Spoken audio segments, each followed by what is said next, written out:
करना चाहता हूं उन लोगों के लिए जिन्हें अपनी स्पिरिचुअल लाइफ में बहुत स्ट्रगल करना पड़ रहा है प्रभु में बढ़ने के लिए। जब खुदा का कलाम कहता है, जब अभिषेक चला जाता है तो हालत बड़ी खराब हो जाती है। आप बाइबल के अंदर देख सकते हो, शिमशोन ने अपना अभिषेक खो दिया, शाऊल ने अपना अभिषेक खो दिया, इवन सुलेमान ने बहुत अच्छी शुरुआत की लेकिन बाद में वो भी सब खो दिया। और आप देखिए खोने के बाद उनकी जिंदगियां कैसे हो गई। लेकिन जब अभिषेक आया तो देखिए जिंदगी कितनी अच्छी हो गई। पौल बदल गया, पतरस बदल गया, याकूब और यूहन्ना बदल गए। क्या है अभिषेक? अभिषेक एक ऐसी सामर्थ है परमेश्वर की जो आपके बंधनों को तोड़ के रख देती है और आपके अंदर वो परमेश्वर के राज्य को ले आता है। कई आदतें जिनमें से हम नहीं निकल पाते हैं। आप देखिए, हम इसलिए नहीं निकल पा रहे हैं क्योंकि हमारे ऊपर कोई अभिषेक नहीं है। हम सिर्फ लोगों के हाथ रखने पर निर्भर हैं। मैं हाथ रखने के बिल्कुल खिलाफ नहीं हूं, लेकिन सब कुछ हाथ रखने के द्वारा ही मिलता तो परमेश्वर हमें दुआ करने के लिए क्यों कहता। आज मैं आपके सामने एक वचन पढ़ रहा हूं और देखिए इस आदमी ने जो खोया वो उसने कैसे वापस पाया। आपके सामने एक वचन है, 1 शमूएल और उसका 30 अध्याय 30 का 6 वचन। और दाऊद बड़े संकट में पड़ा क्योंकि लोग अपने बेटे और बेटियों के कारण बहुत शोकित होकर उस पर पथराव करने की चर्चा कर रहे थे, परंतु दाऊद ने अपने परमेश्वर यहोवा को याद करके हियाव बांधा।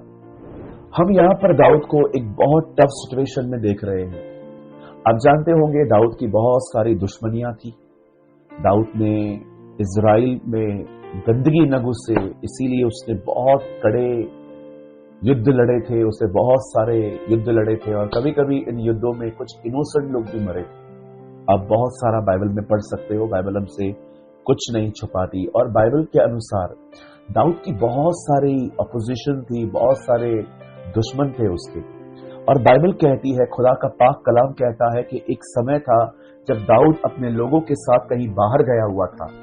तब जब वो वापस आए तो उन्होंने क्या देखा कि पूरा नगर जो है वो जला दिया गया है, उनके घर जला दिए गए थे, उनके सामानों को, उनके परिवारों को, उनके बच्चों को, उनके परिवारों को लूट के चले गए लोग।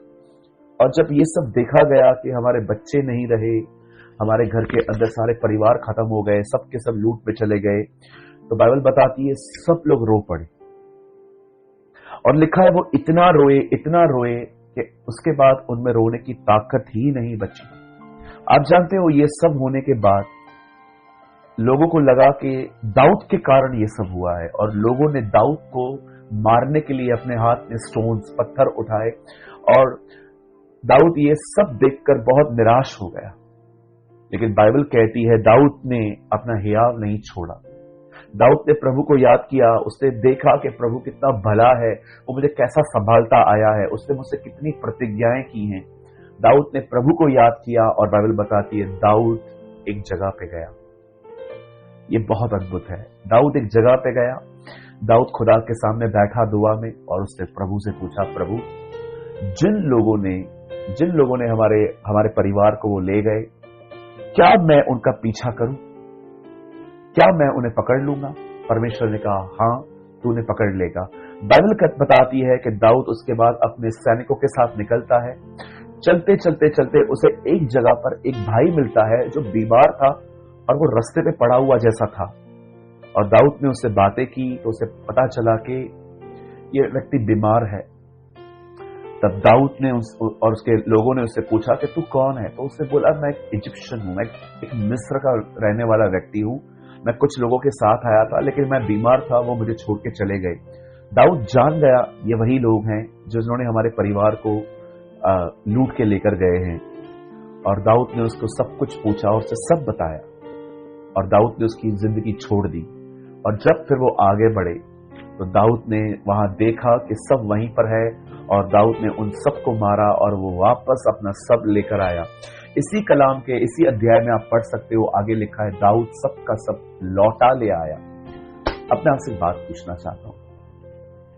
आप जानते हैं, सॉरी मैं पूछना नहीं चाहता हूं, मैं बताना चाहता हूं।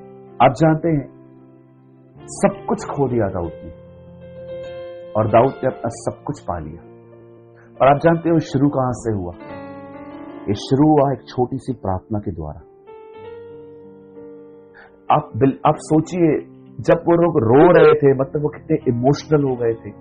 इमोशंस में आने के बाद भी दाऊद बहा नहीं, चलो हम देखते हैं, कुछ करते हैं, चलो हम लोग रिवेंज लेंगे, मार देंगे। नो, अपने इमोशंस को काबू कर कर उसने परमेश्वर की अगुवाई ढूंढी, वो प्रार्थना में गया।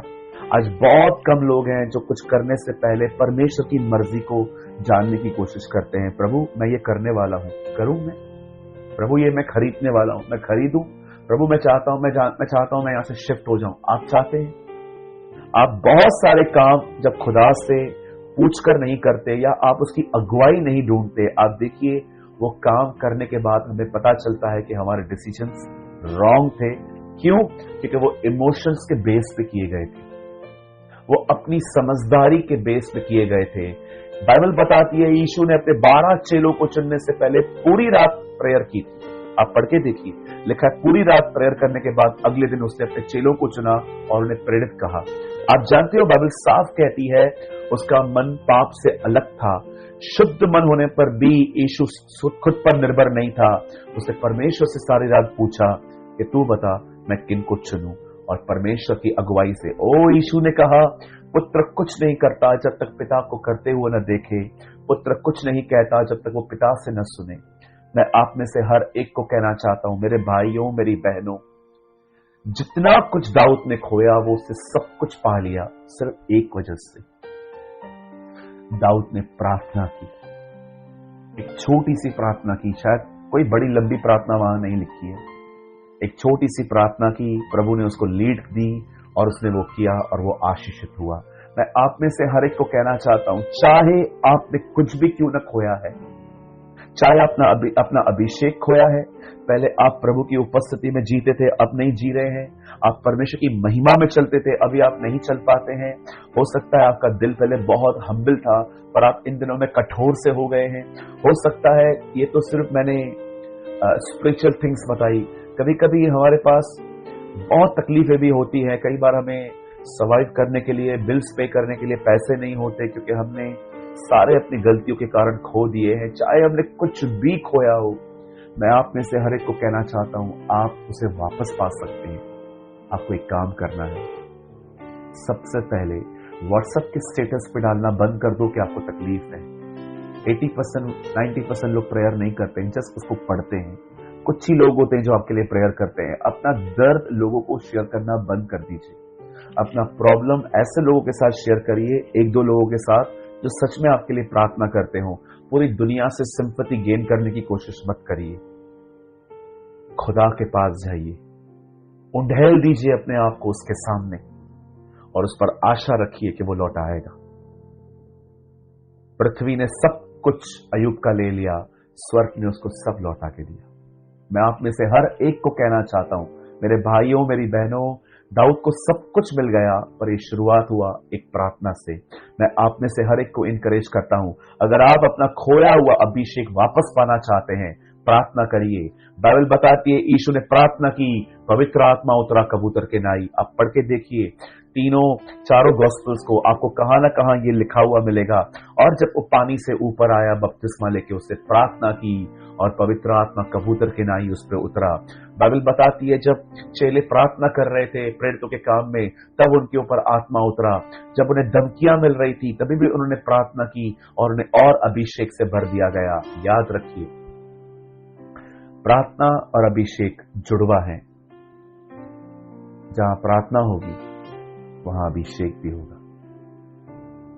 मैं आप सबको इनकरेज करना चाहता हूं, खुदा से बात करिए, टॉक टू जीसस, उसे मांगिए, उसे कहिए तू, तेरा वचन कहता है अभिषेक सर से उतरा, दाढ़ी से बह निकला, सर तू है, तेरी ओर से अभिषेक आता है प्रभु, तो मुझे वापस भर दे ताकि मैं वापस दौड़ना शुरू करूं, मैं वापस तेरे कलाम को समझना शुरू करूं, मैं वापस घंटों दुआओं में बिताऊं, मैं तेरी आराधना कर पाऊं।